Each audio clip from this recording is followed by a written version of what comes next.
Hi అండి అందరికి. ఈ రోజు పచ్చళ్ళ ఆఫర్ పెట్టాం కదా ఆంటీ, ఒక్క నిమిషం ఆపండి. ఏందమ్మా మా ఆంటీ చూసారా ఎల్లుల్లిపాయలు దంచుతుంది. వద్దా ఆంటీ అని చెప్తే అదిగో 4 కేజీలు ఎల్లుల్లిపాయలు ఇంకా బయట ఉన్న ఎండలో పెట్టారు. ఆంటీ ప్లీజ్ వినిపించదు, జస్ట్ 5 నిమిషాలే మీ పని. ఇంకా కావాలంటే నేను టైం ఇస్తాను మీకు. ఎందుకు దంచుతున్నారు తెలుసా? సాంబార్ కారం రెడీ చేస్తున్నారు. ఆఫర్ పెట్టాం కదా కారాలు అదిని. అయితే మిక్సీలో వేస్తే కొంచెం మెత్తగా అయిపోతుంది. ఎంత చేసినా కూడా ఒక్క పల్స్ ఇచ్చినా కూడా ఎటు కాకుండా అవుతున్నాయి.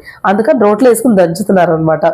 అప్పుడే అవి కొన్ని వేస్తే సరిగ్గా లేదు, వద్దు బాగాలేదు, వద్దు ఇలా వేయద్దు అసలు మంచిగా ఉండదు కారంలోనని చెప్పి పని కట్టుకుని దంచి.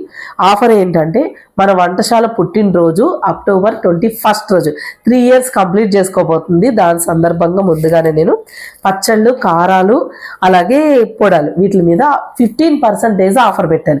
పోయినసారి 10 పెట్టాను కదా, ఈసారి 15 పెట్టాను. ఎందుకంటే స్పెషల్ ఉంది కదా మనకి వంటశాల పుట్టినరోజు, అందుకని పెట్టాను. అలాగే సాంబార్ కారం, పచ్చడి కారం అనండి, ఇది 55 కేజీలు ఉంది మొత్తం.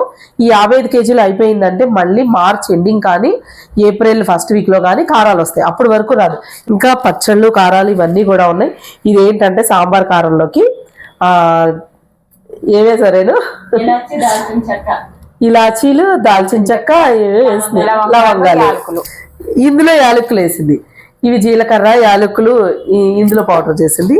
అది ధనియాల పౌడర్. ఇవన్నీ మంచిగా వేయించేసి మెంతులు ఇవన్నీ కలిపి పౌడర్ చేసి పెట్టింది అనమాట. ఇవి ఇప్పుడు ఈ సాంబార్ కారంలో ఇది కొంచెం ఎర్రగా ఉంది. ఇప్పుడు కారం ఏంటంటే ఇప్పుడు సాంబార్ మసాలాలు ఎక్కువ వేసామనుకోండి కరెక్ట్గా మనం, అప్పుడు మంచి ఫ్లేవర్ వస్తుంది. కలర్ మాత్రం కొంచెం తగ్గుతుంది అంతే, ఓకే. కానీ సాంబార్ కారం మాత్రం చాలా బాగుంటుంది. కూరలు వేసుకుంటే సాంబార్ కారం అంటే ఏంటి అని అడుగుతారేమో, చాలా మందికి తెలుసు అండి. కొంతమందికి తెలియని వాళ్ళకి కూరల్లోనూ, ఫ్రైల్లోనూ, సాంబార్లోను, పులుసుల్లోనూ అన్నిట్లో వేసుకోవచ్చు. మనం కారం ఎలా వాడుకుంటామో అలాగే అనమాట, ఓకేనా. ఈ ఆఫర్ అయితే వినియోగించుకోండి.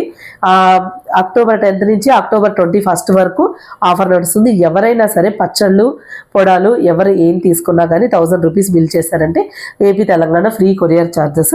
అలాగే చెన్నై, బెంగళూరు ఇలా అయితే కనుక ఢిల్లీ అవన్నీ అయితే కొరియర్ ఛార్జెస్ కొంచెం తక్కువ ఉంటాయి, ఓకేనండి. మరి ఇంకెందుకు ఆలస్యం, ఆఫర్ అయితే వినియోగించేసుకోండి.